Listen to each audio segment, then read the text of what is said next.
Yes, please state your name first. I'm Dr. Rawalkar. Doctor? Rawalkar. Okay, Dr. Ravakar. Yes, what is your point? What is your question? Sir, whenever I measure the lateral ventricle, so many times I overshoot it. Like most of the time it could be 12 or 13 millimeter. Around about 18 to 20 weeks, I get confused whether it is dilated or it's upper limb. And Please speak the up a distance bit between. loud. Hello, sir. Yeah, yeah. Whenever I measure the lateral ventricle, Hmm. so many times I overdiagnose it as a ventriculomegaly. Hmm. I always get confused whether my plane is little bit deep Got it. or my Got it. angle Now is see, wrong. wait. Now I will repeat your question. You will tell me whether I have got your question rightly or not. Okay. Okay. Now, what the confusion with you is that whenever you are measuring the lateral ventricle, it is, for example, 18 millimeters. Now you want to know whether this is actually 18 or this is due to your scan plane that you are getting 18. Yes, Maybe sir. your scan plane is wrong. Maybe your measurements are wrong. I mean, the calipers, whatever you are putting is not on the right place. And wire to measure the lateral ventricle to get the accurate width of the lateral ventricle so that it will not be overdiagnosed. Yes, sir. Is this your question? Yes, sir. Okay, done.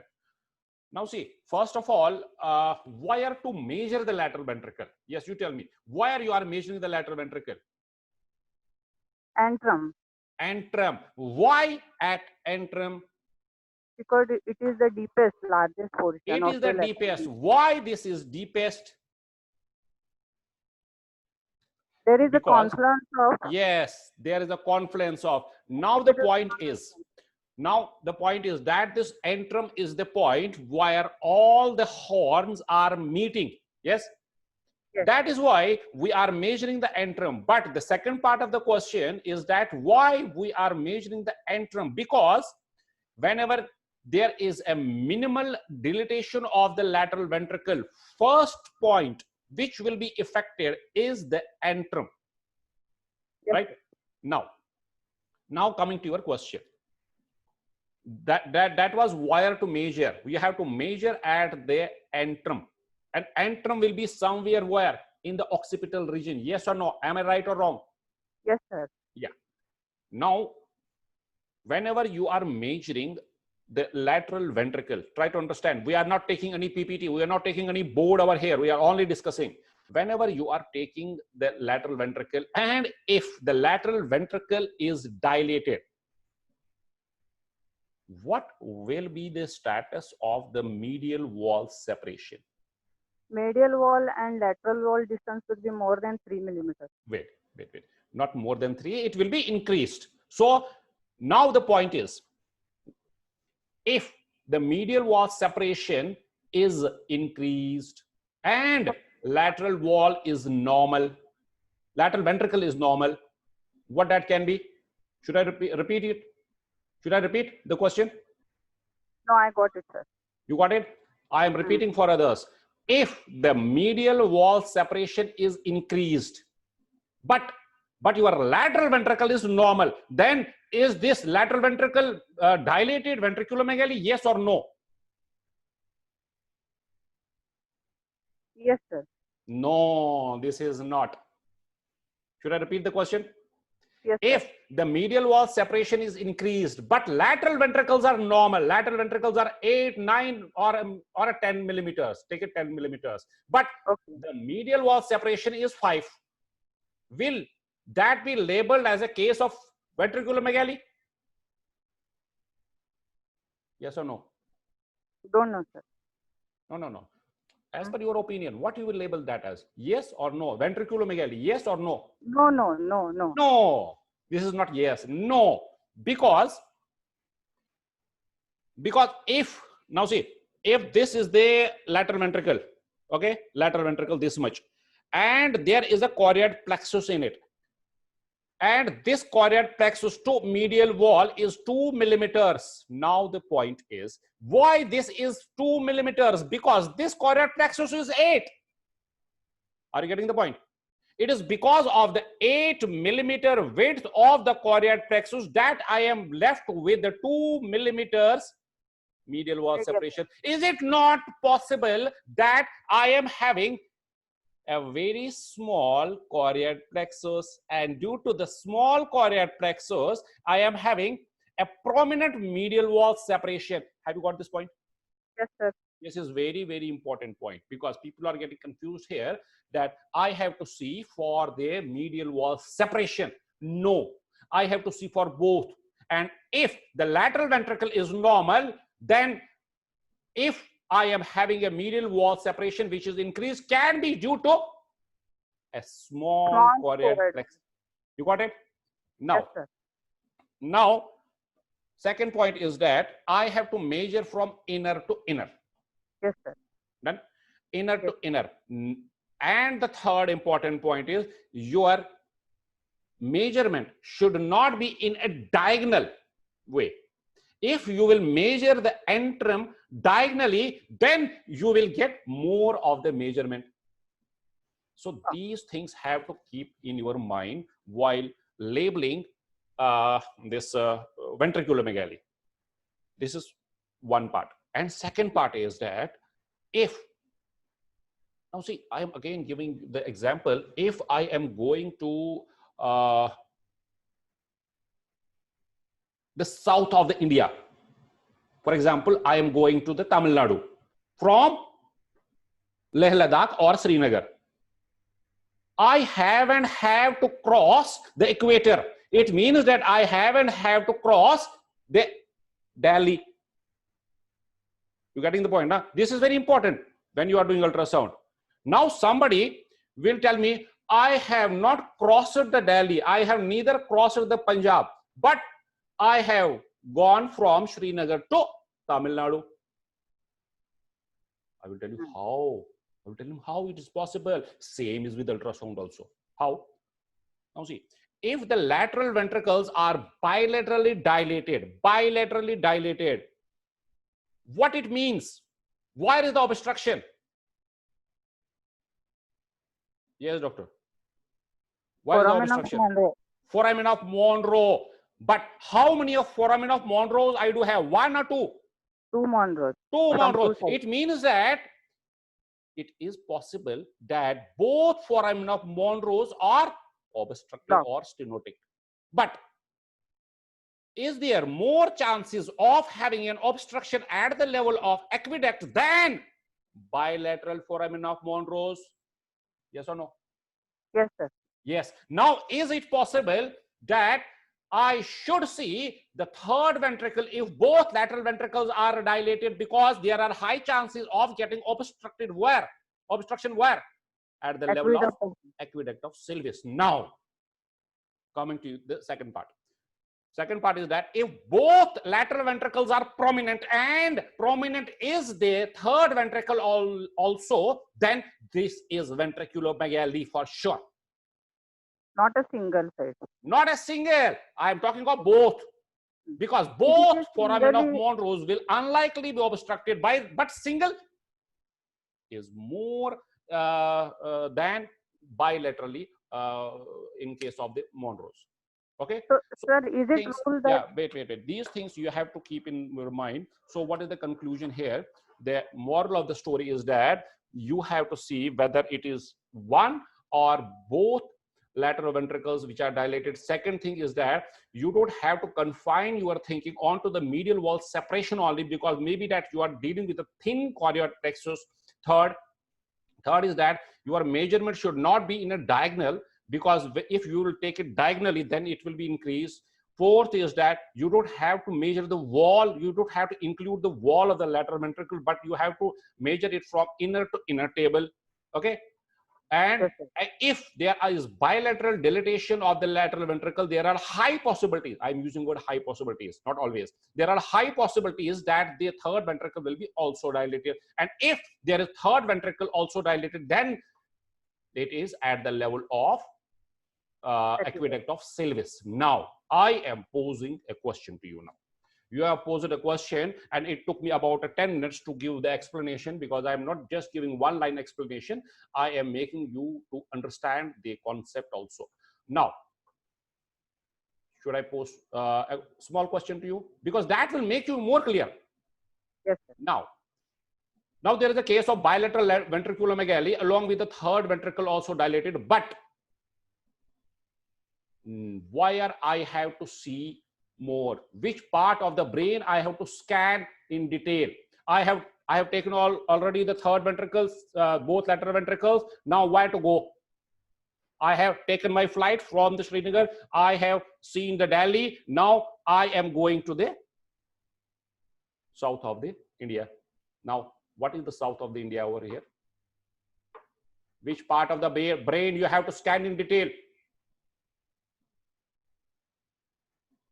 You have done with both lateral ventricles along with the third ventricle. Which part is yet to scan? Yes, doctor. Which part you have to scan? Next. Maybe fourth ventricle. Yes, fourth ventricle along with cisterna magna. Yes or no? Yes, sir.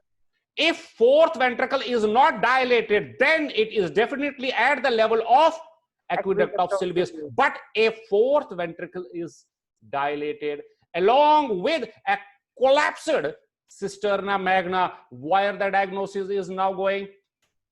Spinal defect. Huh? Spinal defect. Very good. Now it can be a Arnold-Chiari second malformation.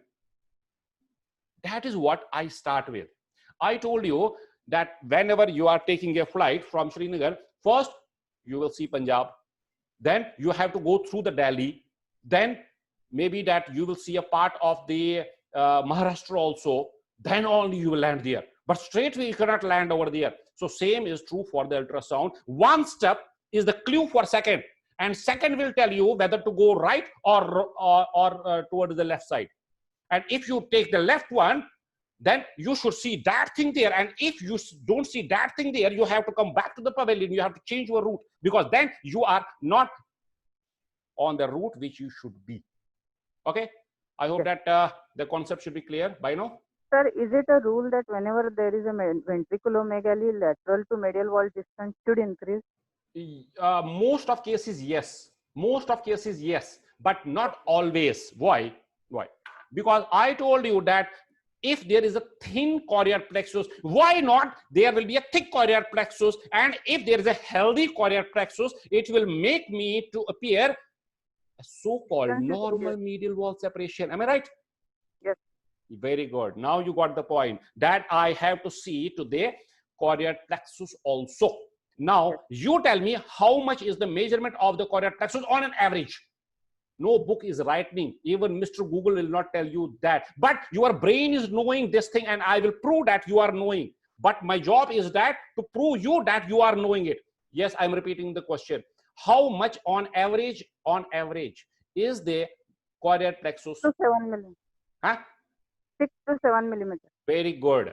Now, why it is 6 to 7 millimeters? Because the medial wall separation is about a 2 to 3, and the total of the lateral ventricle is about a 9 to 10. So left is the 7 millimeters. So on an average, you should see a 6 to 7 millimeters chorial plexus. But all of a sudden, you see a 10 millimeters or a 12 millimeters chorial plexus, then your medial wall separation will not be increased, but the lateral ventricle will be dilated. You got the concept? Done. So I hope that you have got your answer. If Yes, sir. anybody is next or who want to discuss any point, most welcome. What is your name? I forgot your name. Rawalkar, sir. Yeah. Are you a radiologist or a gynecologist? Sir, sonologist. Okay, done. You are having a good concept of brain anatomy. I should appreciate this. You are having a good concept of keep your studies on, because this Thank you, sir. ultrasound is not just like to these photographs. This is not a game of photographs, but this is the mind game. You have to see if I am here, what there should be. So this is all the game of the neurons only. Okay. Yes. Anybody next is having any question or wants to discuss anything with me?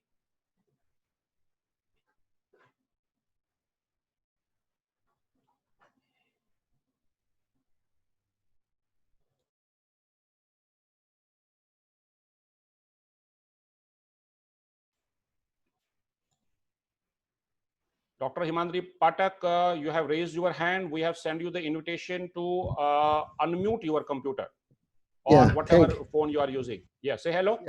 Yeah. Hello. Thank you. We can hear you. Okay. Yeah. Can we diagnose undescended testes in utero? We are not taking abdominal ultrasound. I start with that. We are taking the fetal ultrasonography only, because in 1 hour, if we will be even able to take the 5% of the questions from the fetal ultrasound, that much will be sufficient. Now, if we will jump from fetal ultrasound to the scrotal ultrasound, we will land nowhere.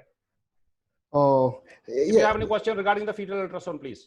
Yeah. It is related to fetal. Is it possible to diagnose undescended testes in fetus, in utero? Okay, so your question is that, is it possible to diagnose the undescended testes in fetus? Yeah. Is that your question? I thought that you were about to ask the undescended testes in an adult. That is why I interrupted you before. Sorry. Yeah. Okay, now see, in a good hands, yes. In good hands, yes. But in India, no. Because if you are commenting on the testes, it means that you have disclosed their sex. Yeah. You got it? So better not to say whether it is possible or not possible. I will not comment, because if I will start commenting, then I am going against PNDT. I told you in good hands, yes, but you should not do that. If you are doing that, then you are disclosing the sex, and the PNDT people will come and will put you behind bars. So let's don't discuss that thing over here. Next question, please.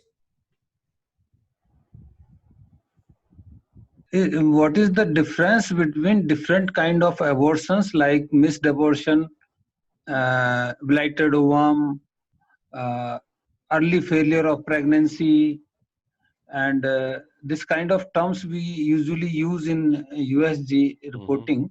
Okay. So I wanted to know different meanings of I got these. your question. Got your point. So your point is when to diagnose a missed abortion, when to put a diagnosis like a blighted ovum. Okay. So this is your point. Yes, sir. So Yes, now sir. see, the missed abortion means that you are able to see the fetal pole. You are able to see the fetal pole.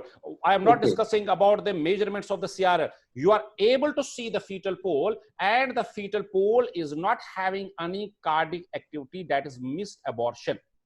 You got it? Okay, sir. Now coming to the cut. How much should be the CRL? In good hands, it should be 5 millimeters. 5 millimeters. So if you see a fetal pole and you have experience, good experience, then 5 millimeter is the cut. So now coming to the question, the missed abortion can be labeled if there is no cardiac activity and you are seeing the fetal pole. That is missed abortion, MISSED abortion. Now coming to the blighted ovum, when to label as a blighted ovum. In blighted ovum, what is the second term of the blighted ovum, Dr. Sitaram, you tell me? I don't know, synonym for the blighted ovum. A fetal pregnancy, non-fetal pregnancy. It is not a fetal, it is an embryonic An pregnancy. embryonic. So now see, the term itself is disclosing the meaning itself, what it is, an embryonic pregnancy. It means that there is no embryo. So you will not be able to see a fetal pole. But how much should be the diameter of the gestational sac? 20. 15 in some books they are writing, but that is for a good hand. On TVS, I am saying, on TVS. So for you, if you are a fresher and you have just started your career, 20 is the cut of the gestational sac, G-sac. And if you don't see any fetal pole, that is the blighted or an embryonic pregnancy. That no. Okay, sir. Okay, it is not okay. I have to pose you now the question. I will pose you question because that counter question will make you more explain. Yes, sir. Dr. Yes, Sridhar, sir. are you a gynecologist? No, sir. I'm sonologist. Okay, done.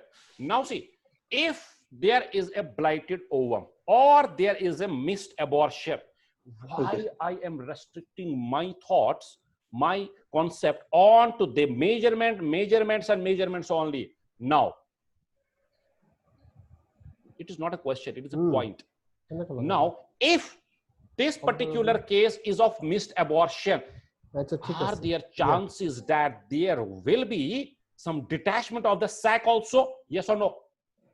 Yes, sir. Yes. What it means? It means that whenever you are about to label a missed abortion or an embryonic pregnancy, there are high possibilities of having detachment. I'm using the word high possibilities. And if you got a detachment and on the top there is no cardiac pulsation, then please go ahead. Otherwise, think 10 times before labeling it as a missed abortion or an embryonic pregnancy, because with your report, maybe a live fetus will be thrown out. You got the point? Yes, sir. And still, if you have any confusion, because there can be confusion. Why there can be confusion? Because there will be some transmitted pulsations from the maternal vessels, which will at time mimic like fetal activity, cardiac activity. Now, how to differentiate between the cardiac activity, whether it is coming from the fetus or transmitted pulsations from the maternal vessels? Now, you will tell me the answer for that. Logically, think logically. You are having a brain. Think logically. And if you will think logically, you will give me an answer. And if you will not think logically, you will never able to answer this question. We will measure the pulse rate of mother. Very good. Now, if the pulse rate of the mother and the so-called fetal cardiac activity, they are 80 Same. and this is also 80, then most probably you are dealing with the transmitted pulsations. And Yes, if sir. it is less than or more than, then it cannot be. So the moral is that not only one point I have to see when I am making a particular diagnosis, I have to keep my vision very broad. I don't have to keep my mind in a pigeonhole. And especially when I am doing ultrasound, I have to open my brain. I have to think on multiple aspects before labeling any diagnosis. Okay? Yes. What is your question? Answer? Yes, sir. Got Okay, it. done. Thank you, sir. Thanks a lot. Please mute your microphones.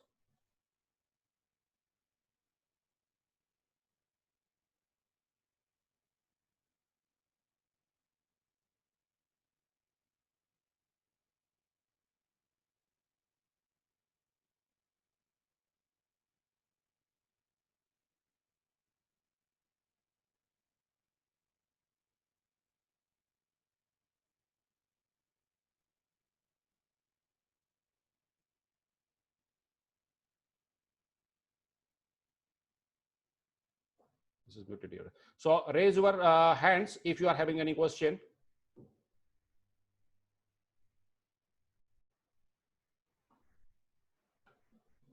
So you can see that the Galaxy A50, whether this is previously hand raised or this is this time, I don't know. Wait. Let me unmute Dr. Anupurna. She is raising the hand. Dr. Anupurna. Yes, Dr. Anupurna? Yes, sir. Yeah. You have any question? Sir, yes, sir. Yes, sir. Wait. Yeah, go ahead.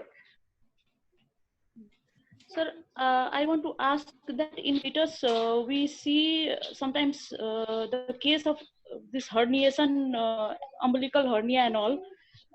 So, but I'm still confused with that, whether it's umbilical hernia or abnormal, any other abnormality. How can I detect that, sir, in ultrasound? Wait.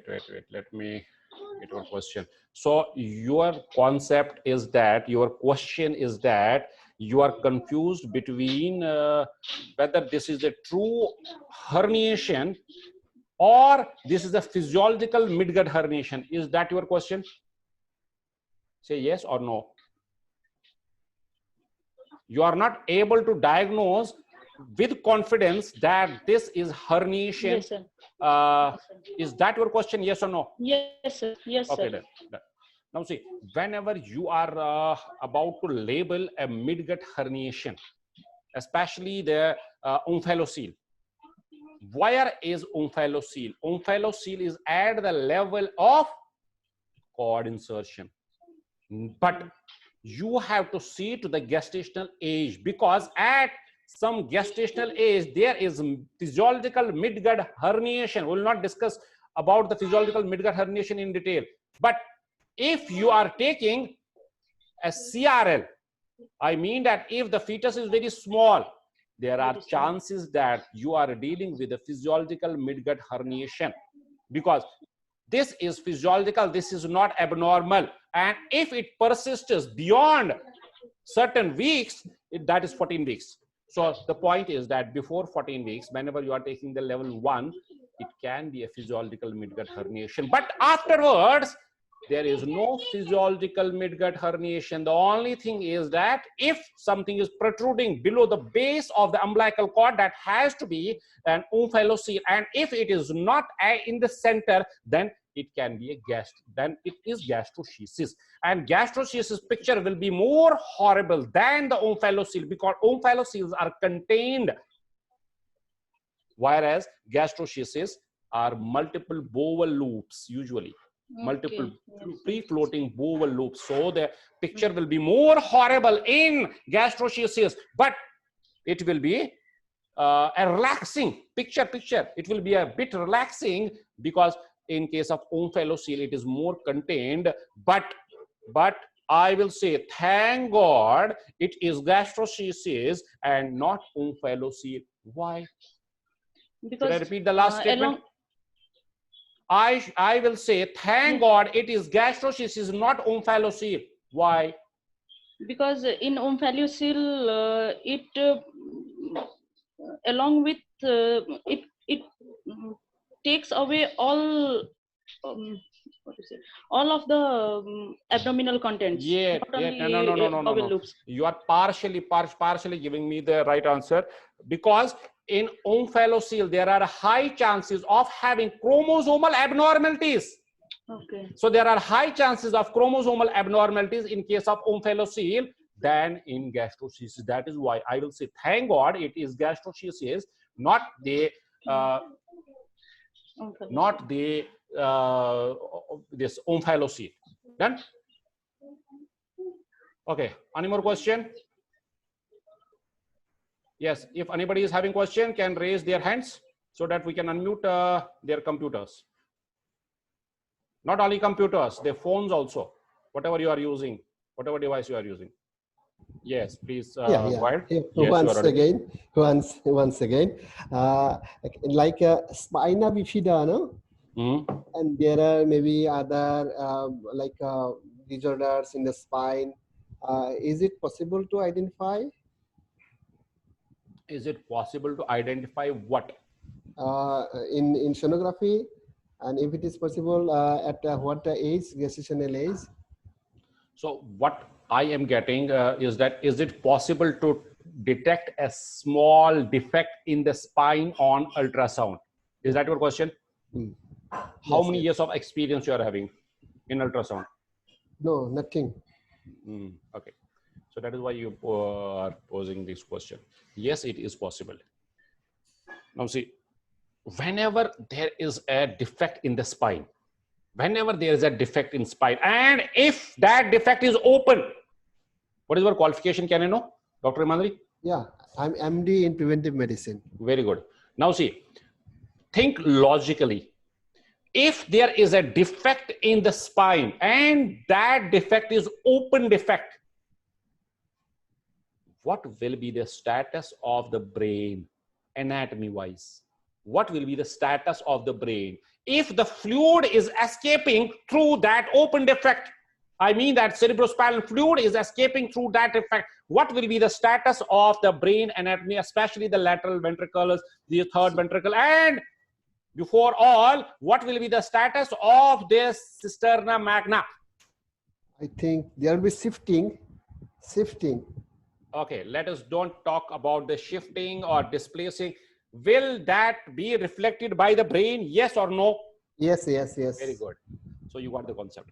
Now, without going to the spine, if I see abnormalcy from the brain and a particular pattern abnormalcy, like dilated lateral ventricles, as we discussed in the start, third ventricle dilated, and the foramen of oval, not oval, this cisterna magna collapsed, fourth ventricle prominent, and a banana shaped skull, and the frontal bones overlapping onto each other. So particular pattern, if I see, is this due to the spine that I am seeing the particular abnormalcy in the brain? Is this like the mirror of the abnormalcy of the spine? Yes or no? Yeah.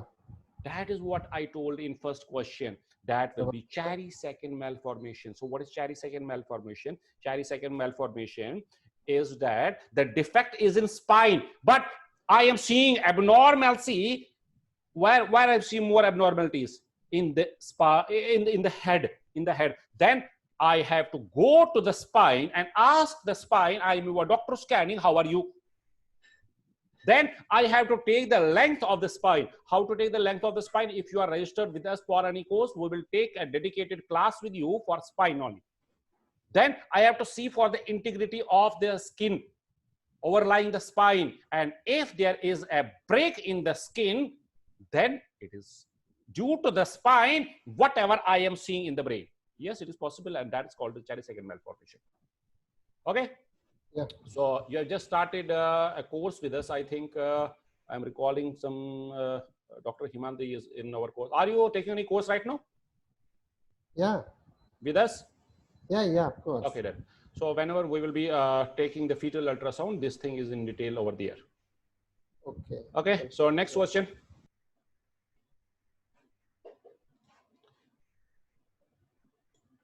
Yes, sir.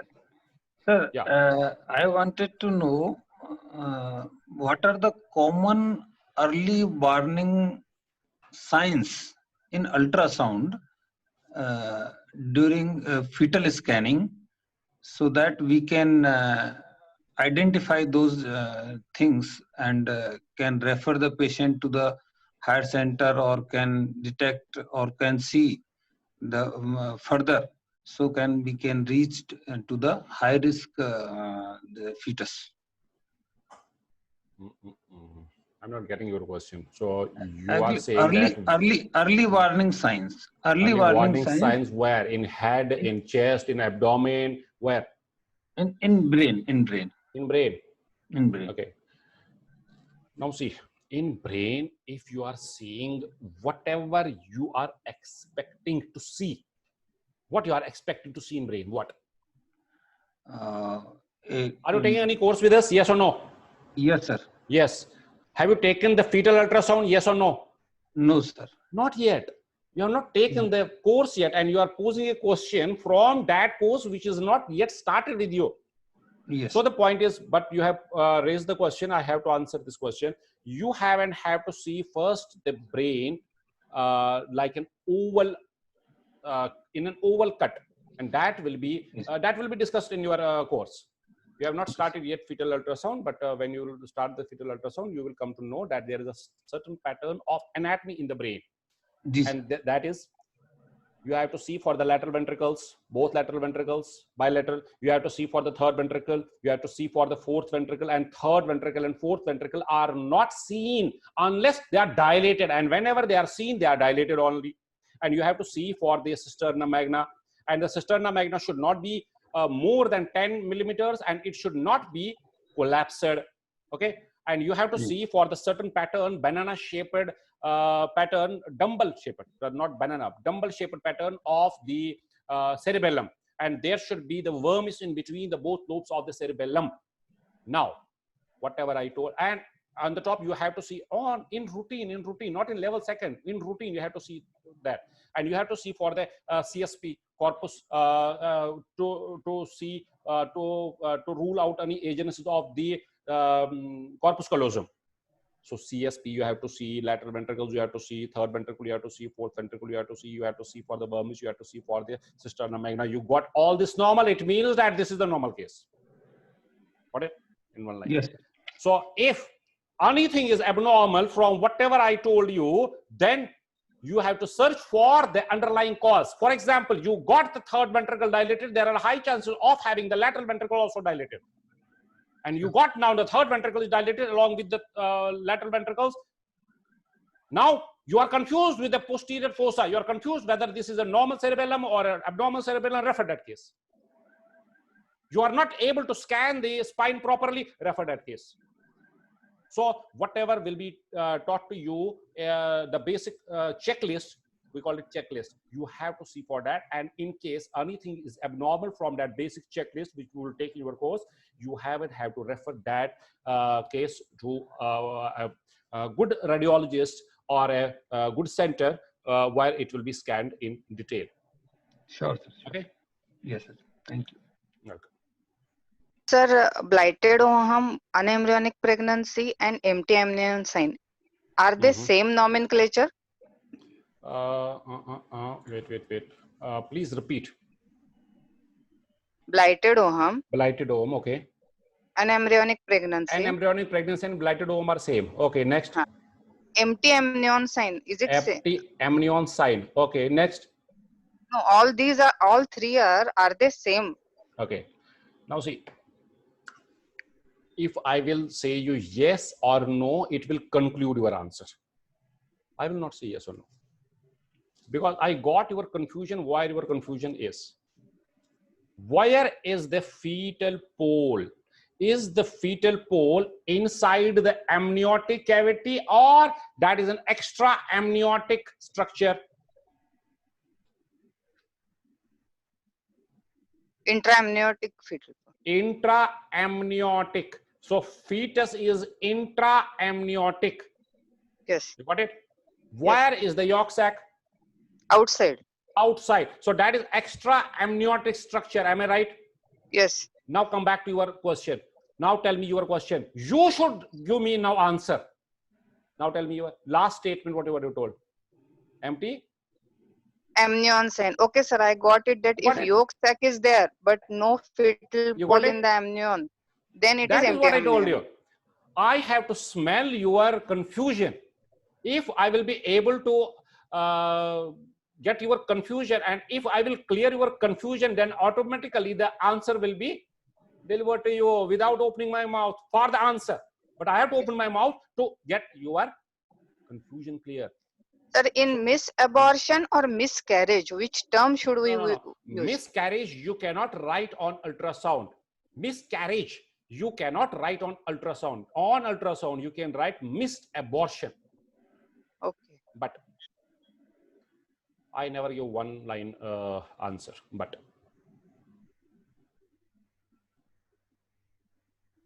if I will be giving the power to dictate something, I will give ruling forever. Don't write any impression.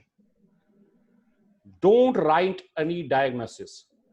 But condition 2, there is but condition 2. But condition 2, your language, whatever you are writing above the impression should be up to mark. Then the doctor, whosoever will read the ultrasound, will understand what to do. So it is appreciated if you will improve your grammar. By grammar, I don't mean the English grammar. I mean the ultrasound language, what you are writing above. Then you don't need to write an impression, and in the good centers, we are not writing the impression. So One line answer is that no, not miscarriage, but the missed abortion. Okay. Okay, Sir. anything else? No, sir. Okay, good.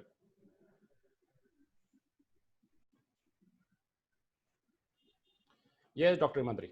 Yeah, the question is very simple because I'm totally new. Mhm. What are the congenital anomalies, like physical anomalies or organic anomalies, can be detected through ultrasonography?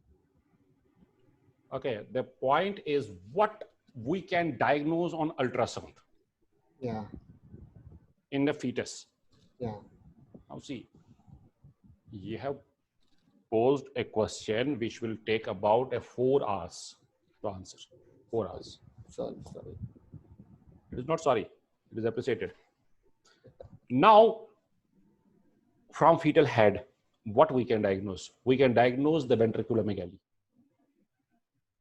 Can't we diagnose the agenesis of corpus callosum?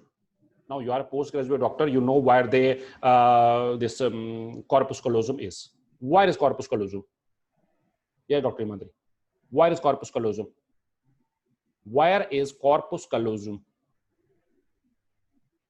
In the center of the brain. It is the only connection between the right and the left side of brain. But that thing is not very easily seen on ultrasound.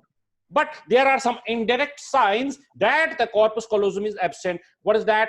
CSP.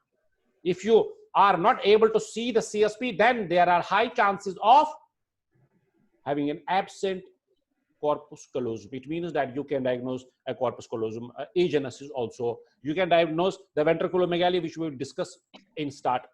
We can discuss the herniation from any part of the brain. We can see for the orbits, hypoteliorism, hyperteliorism. We can scan many more things. Yes, we can scan many more things, but for that we need to have a good knowledge of the ultrasound. Then only we can diagnose.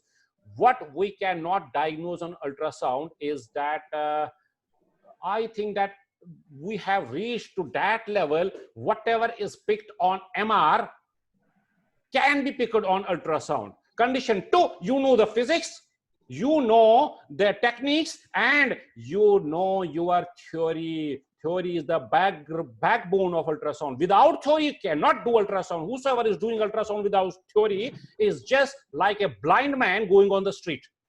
Believe me, this is fact. So we can diagnose each and everything, whatever is possible to diagnose on MR. If I have to conclude that answer, 4 hours answer, if I have to conclude, whatever can be diagnosed on MR can be diagnosed on ultrasound. Condition 2, physics, machine settings, and the theory is very strong, and you are able to implement your theory in practicals. Any more question?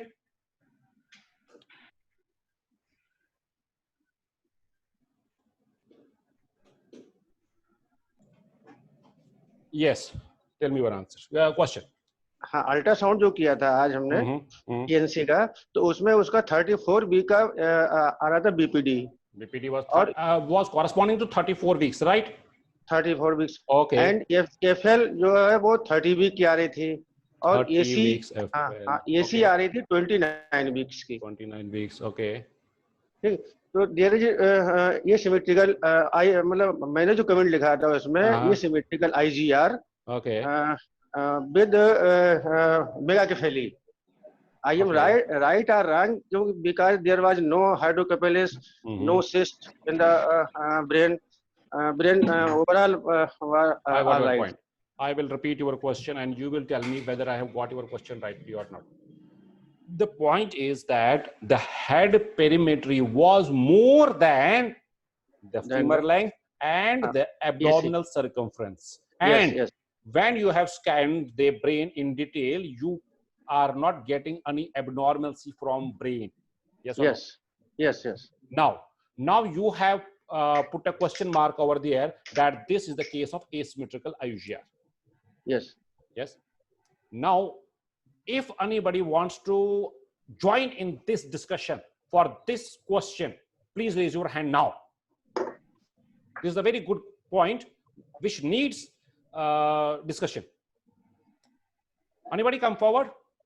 But that person who is having a good knowledge of ultrasound, especially for this IUGR and the fetal brain scanning. Now nobody will come forward. I know that. Now, Dr. Gangwar, Yes, you sir. haven't have to give sufficient time to that patient for brain scanning, neurosonography. You haven't have to take for that. Yes, you have to take. हाँ sir पूरा No, time no, दिया no, था no, no, no, no. Wait. Now your reply is that there was nothing abnormal. हाँ nothing abnormal Okay, there was I'm nothing taking that. But before that, ask yourself 10 times whether this is normal brain. Whether this is normal brain, 10 times you have to ask yourself. You don't have to ask, you have to see on ultrasound whether there is this problem, isn't there that, because the head perimetry is ahead than the abdominal and the femoral length. It means that gestational age is not corresponding. Now, before that, what was the gestational age as per LMP, Dr. Gangwar? This is very important in this case. What was the gestational age? Whether it was corresponding to, wait, listen to the question first. Whether the gestational age as per LMP was corresponding to femoral length or BPD?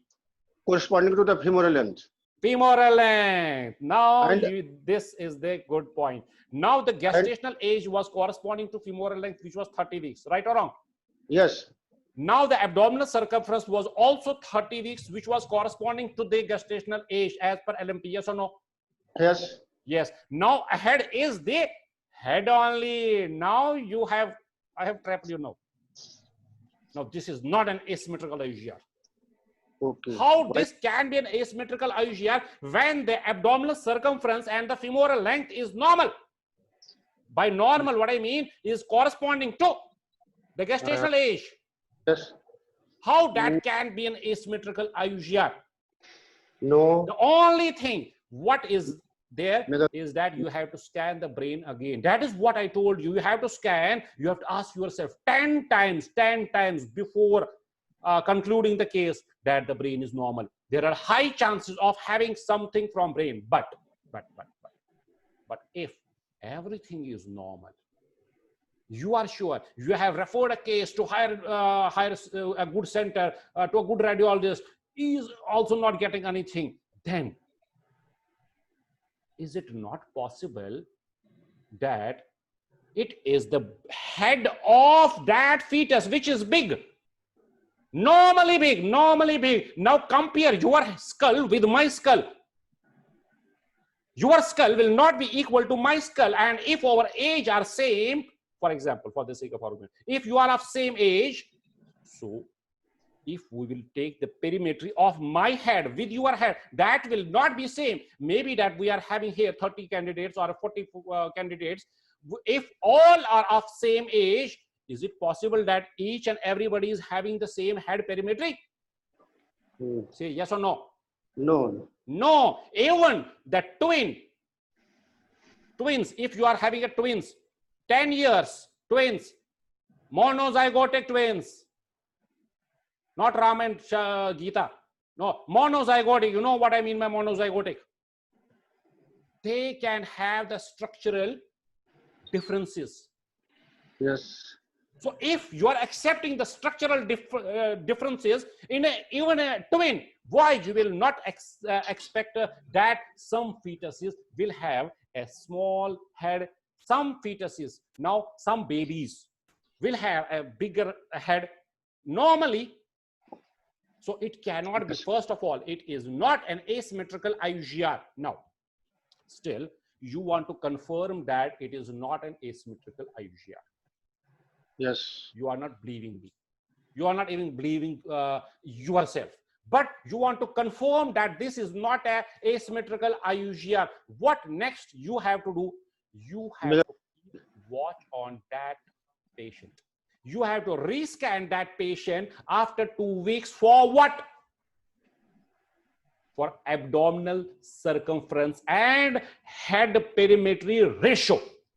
That is HCAC ratio. And if HCAC ratio will be dipping, then it is IUGR. But for sure, you have put a wrong diagnosis for now there, IUGR. Okay. You could have, if you are having any confusion in this case, you could have written like it is a suspected case of an IUGR needs a follow-up. But believe me, if your statement is right, I have not scanned the patient. If it is 30 weeks, which is corresponding to, I mean, as per LMP, FL is corresponding, AC is corresponding. Only thing what is ahead is the fetal head and IUGR, because in IUGR I should have an abnormal HCAC ratio, but not in one scan. That has to be in progressive.